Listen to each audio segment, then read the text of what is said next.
ಬೆಳಗಾವಿ ಮಹಾನಗರ ಪಾಲಿಕೆಯಲ್ಲಿ ಕನ್ನಡ ಫಲಕ, ಕನ್ನಡದಲ್ಲೇ ವ್ಯವಹಾರ, ಕನ್ನಡದಲ್ಲಿ ಆಡಳಿತ ಕಡ್ಡಾಯಗೊಳಿಸುವಂತೆ ಆಗ್ರಹಿಸಿ ಗುರುವಾರ ಕರವೇ ಕಾರ್ಯಕರ್ತರು ಪ್ರತಿಭಟನೆ ನಡೆಸಿ ಮೇಯರ್ಗೆ ಮನವಿ ಸಲ್ಲಿಸಿದರು. ಬೆಳಗಾವಿ ಮಹಾನಗರದಲ್ಲಿ ಸರ್ಕಾರದ ಆದೇಶದ ಪ್ರಕಾರ ಕನ್ನಡವನ್ನ ಕಡ್ಡಾಯಗೊಳಿಸುವ ಎಲ್ಲಾ ಕ್ಷೇತ್ರಗಳಲ್ಲಿ ಕನ್ನಡದ ಅನುಷ್ಠಾನ ಮಾಡುವ ಕಾರ್ಯ ನಡೆದಿದೆ. ಕನ್ನಡ ಅಭಿವೃದ್ಧಿ ಪ್ರಾಧಿಕಾರದ ಅಧ್ಯಕ್ಷರು ಬೆಳಗಾವಿ ಮಹಾನಗರ ಪಾಲಿಕೆಗೆ ಭೇಟಿ ನೀಡಿ ಪಾಲಿಕೆಯಲ್ಲಿ ಕನ್ನಡ ಫಲಕ ಹಾಕಿಸುವ ಜೊತೆಗೆ ಕನ್ನಡ ಕಲಿಕಾ ಕೇಂದ್ರವನ್ನ ಪಾಲಿಕೆಯಲ್ಲಿ ಆರಂಭಿಸಲು ಕ್ರಮ ಕೈಗೊಂಡಿದ್ದರು ಎಂದು ಮನವಿಯಲ್ಲಿ ತಿಳಿಸಿದ್ದಾರೆ. ನಾಮಫಲಕದ ಫೋಟೋ ಕೂಡ ತೆಗೆದುಕೊಳ್ಳುವಂತ ಕೆಲಸ ಆಗಬೇಕು. ಅವಾಗ ತಮಗಿಲ್ಲಿ ಒಂದು ಸಂಬಂಧಪಟ್ಟಂತ ಕೆಲಸ ಮಾಡುವಂತ ಅಧಿಕಾರಿಗೆ ಗಮನಕ್ಕೆ ಬರ್ತದೆ. ಬೆಳಗಾವಿ ಮಹಾರಾಷ್ಟ್ರ ಏಕೀಕರಣ ಸಮಿತಿಯ ಪುಂಡರು ತಮ್ಮನ್ನ ಭೇಟಿಯಾಗಿ ಕನ್ನಡದ ಫಲಕಗಳನ್ನು ತೆರವು ಮಾಡುವಂತೆ ಪುಂಡಾಟಿಕೆ ನಡೆಸಿದ್ದು, ಯಾವುದೇ ಕಾರಣಕ್ಕೂ ತಾವು ಎಂಇಎಸ್ ಪುಂಡರ ಪುಂಡಾಟಿಕೆಗೆ ಹೆದರದೆ ಬೆಳಗಾವಿ ಪಾಲಿಕೆಯಲ್ಲಿ ಕನ್ನಡ ಕಡ್ಡಾಯವನ್ನ ಮುಂದುವರಿಸಬೇಕು ಎಂದು ಆಗ್ರಹಿಸಿದ್ರು.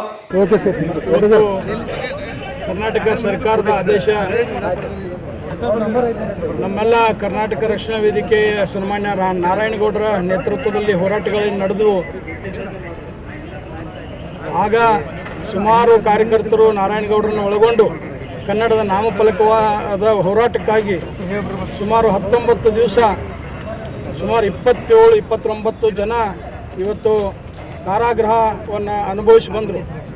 ಆ ಒಂದು ಪ್ರತಿಫಲವಾಗಿ ಕರ್ನಾಟಕ ರಕ್ಷಣಾ ವೇದಿಕೆಯ ದಿಟ್ಟ ಹೋರಾಟದ ಫಲವಾಗಿ ರಾಜ್ಯ ಸರ್ಕಾರ ಕನ್ನಡವನ್ನು ಕಡ್ಡಾಯಗೊಳಿಸುವಂಥ ಒಂದು ನಿಟ್ಟಿನಲ್ಲಿ ಇಡೀ ರಾಜ್ಯದಲ್ಲಿ ಯಾವುದೇ ಕ್ಷೇತ್ರ, ಯಾವುದೇ ಒಂದು ಅಂಗಡಿ ಮುಗ್ಗಟ್ಟುಗಳಿರ್ಬೋದು 60% ಕನ್ನಡ ರಾರಾಜಿಸಬೇಕು.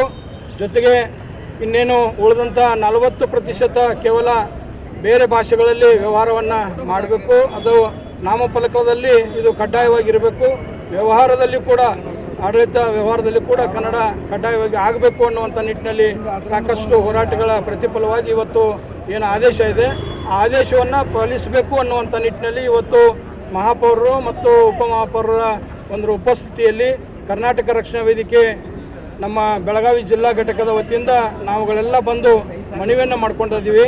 ಬರುವಂಥ ಹಬ್ಬ ಹರಿದಿನಗಳಿರ್ಬೋದು, ಯಾವುದೇ ಕಾರ್ಯಕ್ರಮಗಳಿರ್ಬೋದು, ಇದು ಕನ್ನಡ ನಾಡು ನೆಲದಲ್ಲಿರುವಂಥ ಯಾವುದೇ ಕಾರ್ಯಕ್ರಮ ಕನ್ನಡದಲ್ಲಿ ಆಗಬೇಕು ಅನ್ನುವಂಥ ವಿಚಾರವಾಗಿ ನಾವೊಂದು ಇವತ್ತು ಮನವಿಯನ್ನು ಅರ್ಪಿಸಿದ್ದೀವಿ. ಎಂಇಎಸ್ ಪುಂಡರ ಮಾತು ಕೇಳಿ ಕನ್ನಡಕ್ಕೆ ಅವಮಾನಿಸುವ ಯಾವುದೇ ಚಟುವಟಿಕೆಗಳು ಪಾಲಿಕೆಯಲ್ಲಿ ನಡೆದರೆ ಕರವೇ ಕಾರ್ಯಕರ್ತರು ಪಾಲಿಕೆಗೆ ಮುತ್ತಿಗೆ ಹಾಕಿ ತಕ್ಕ ಪಾಠ ಕಲಿಸಬೇಕಾಗುತ್ತದೆ. ಬೆಳಗಾವಿ ಮಹಾನಗರದ ಪಾಲಿಕೆಯಲ್ಲಿ ಕನ್ನಡ ವಿರೋಧಿ ಚಟುವಟಿಕೆ ನಡೆದರೆ ಬೆಳಗಾವಿ ಮಹಾನಗರ ಪಾಲಿಕೆಯಲ್ಲಿ ಸೂಪರ್ ಸೀಡ್ ಮಾಡುವಂತೆ ಸರ್ಕಾರವನ್ನ ಒತ್ತಾಯಿಸಲಾಗುವುದು ಎಂದು ಎಚ್ಚರಿಸಿದರು. Vinod Kolkar, KMM Kannada news, Belagavi.